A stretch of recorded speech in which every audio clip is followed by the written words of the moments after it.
Well, for tips for October with Jan McNeilon, we're inside the greenhouse because it's a little bit frosty this morning, so thank you for the protection. No problem. So, you know, I see you got houseplants, and really these cold nights have been kind of hard on our houseplants that have been out all summer. So what should we be doing? Yeah, it's time to bring them in. We're certainly going to have cold enough nights to bring them in. So before you do it, and maybe you have already, and if you have, that's fine, but just do some double checking and take a look at the plant itself, see if there's any insects there, any snails or slugs hiding in the bottom, Bring them into or the whatever. I'm not sure where we got this wire. Anyway, and then prune them back if you need to. Clean them up. Get them looking good for the inside of the house. And then, like here, we've had these outside all summer. We have house paint on one leaf. And maybe wash them down, clean them up. It's easier outside than in the bathtub. Get them down. And then this one could easily be separated into 3 new plants. So you could have new plants if you wanted to. This is a temperamental. It's a tropic, certainly, hibiscus. It's not a hardy one. So I'm going to bring that in on the kitchen counter, and it bloomed all last winter for us. So there were 2 plants last winter, but this one has survived the whole season. So we'll bring it in and see if it'll keep going. Well, that's great. And what else do you have in this little bucket here? Well, we had a fern that just started to look really, really bad at the end of the summer. And so I took it out of its moss basket, cut it way back, set it in a pot of water to rehydrate the whole root system before I replant it again. And then it'll come back. It's still alive in the crown here, so it'll be all right. So I'll clean it up and take all the dead stuff out, repot it, and I'll leave it in the greenhouse for the winter. It's an unheated greenhouse, but it'll do better. But by soaking it, that'll really, really help. So the idea here is really to look, and for the houseplants in your house, things are changing inside the house. The heat's on, it's a little drier. So kind of take that into consideration when you're taking care of those houseplants. Right. Look for, if you have ficus, you could have leaf drop. They're very temperamental. If you may have fungus gnats that get into overwatered soil, overly watered houseplants.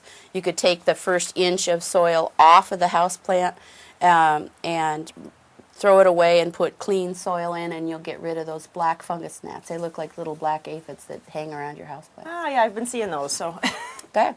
Jan, besides fungus gnats in the house, I've been seeing little moths, and I see you have a little trap here. Well, this is not something for outside. This is for inside, and this is a pheromone trap for Indian meal moth that get into your kitchen, into your foodstuffs, dog food, birdseed, dry condiments, all sorts of things. You'll see little larvae. They'll go up the walls. They hatch at the top ceiling where it's the warmest in your house. If you see them flying in the daytime, they're these little meal moths.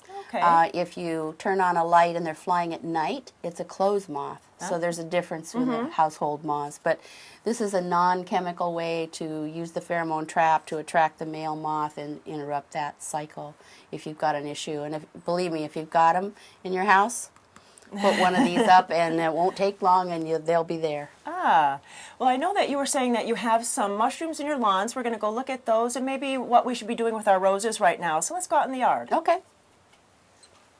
Jan, I know these were beautiful roses all summer, so this is October. What should we be doing?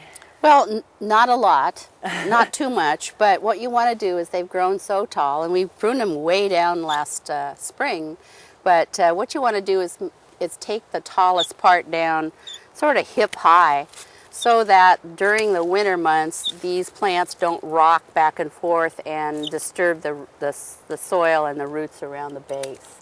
So if you just take this whole thing out of the top and at least prune it down so that the wind isn't going to whip through here. And that's what we'll do on all of these. Don't worry about where you cut it, how you cut it, doesn't make any difference.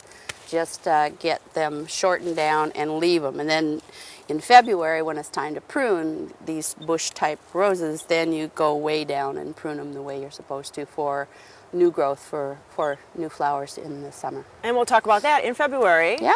But also we noticed as we're walking out some mushrooms in the lawn. And so what should we do, or anything should we be doing? Mushrooms just mean you got nice healthy soil that's breaking down underneath that grass or the duff or the soil that you see them in. Just if you don't like them, kick them over if you like them, get out a mushroom ID book and find out what you have. Yeah, they're fun. They're so they beautiful. are. They are. And keep in mind, there's lots that are edible and a lot that aren't. So right, unless just you be have careful. an expert, don't assume anything as far as them being edible. Just one of nature's interesting fall Right. activities.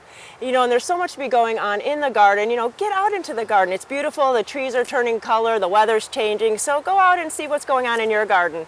Thanks so much for all the tips. You're welcome. See you.